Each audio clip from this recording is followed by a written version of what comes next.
Hey guys, I'm here to help you understand a little bit more about your music theory for this week. So, the first couple of questions on pitch 2.2 ask about the melody and the harmony. These are two elements of music, and I know you're very familiar with them. You just don't know that this is what they're called.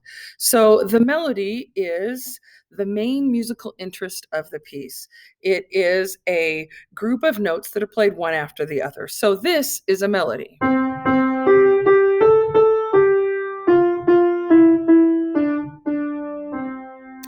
And that's what we recognize as the tune. When we think of Twinkle, Twinkle, Little Star, we think of that tune. We don't think of anything else. And so that's different from the harmony. The harmony is a group of notes that are played simultaneously, and they complement the melody. Now, this isn't P-L-I-M-E-N-T, compliment, like, oh, melody, you're so amazing. But it's C-O-M-P-L-E-M-E-N-T, complement, like it goes good together, like peanut butter and jelly and Nutella and everything. So if I add a harmony to that melody, it sounds like this. Now,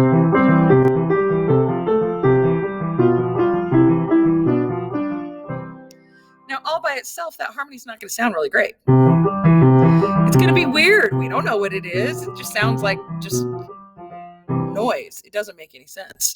So when we're taking a look at harmony and melody, those are things we need to be able to identify in the music. The next thing it talks about is key signatures. The key signature is the group of sharps, the group of flats, or the group of nothing that is at the beginning of every line of music. In the very, very first measure, you can see it's right after the clef sign and right before the time signature. It's made out of sharps or flats.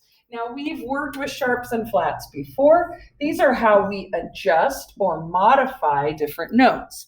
So this is a sharp, and it modifies notes to make them a half step higher, and flats modify notes to make them a half step lower. And the key signature uses these sharps or flats or nothing to tell us which notes need to be modified in the piece so that we know which scale we're working with.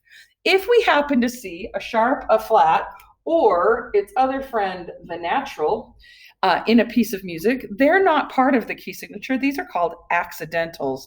Accidentals show us that we're using notes that are outside of the scale that we're using or that we think we're using based on the key signature. And that scale is do, re, mi, fa, sol, la, ti, do. And so when we have an accidental, we're using a pitch that's not one of those 7 pitches. And so we are going to need to make sure we look at it because it might be more difficult for us to read. These are things that we see all of the time, and we need to know what they do. So this is the sharp, the flat, and this is the natural. The natural cancels out any other accidentals, even ones that happen to be in a key signature. If you have an accidental, they are only good for a certain amount of time. It's usually only for the line and space that it's on for the measure that it is in.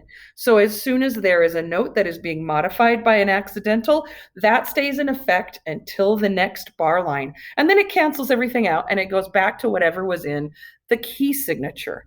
Now, this is a little tricky at first, but if you take a look at how the music is, that makes sense. If we have to make sharps for a couple of notes in the same measure, it would just get messy. So it just makes sense to have that rule. First time that line or space is sharped, that pitch is continually sharp or flat for the rest of that measure. Also, I believe that at the end of this theory, they ask you to identify note names if we know that a given note is do. So if you know that do is C, you can order the rest of the musical alphabet, C, D, E, F, G, A, B, C, and you can figure out that, if C is do, then D is re, E is mi, F is fa, and so on and so forth. Good luck.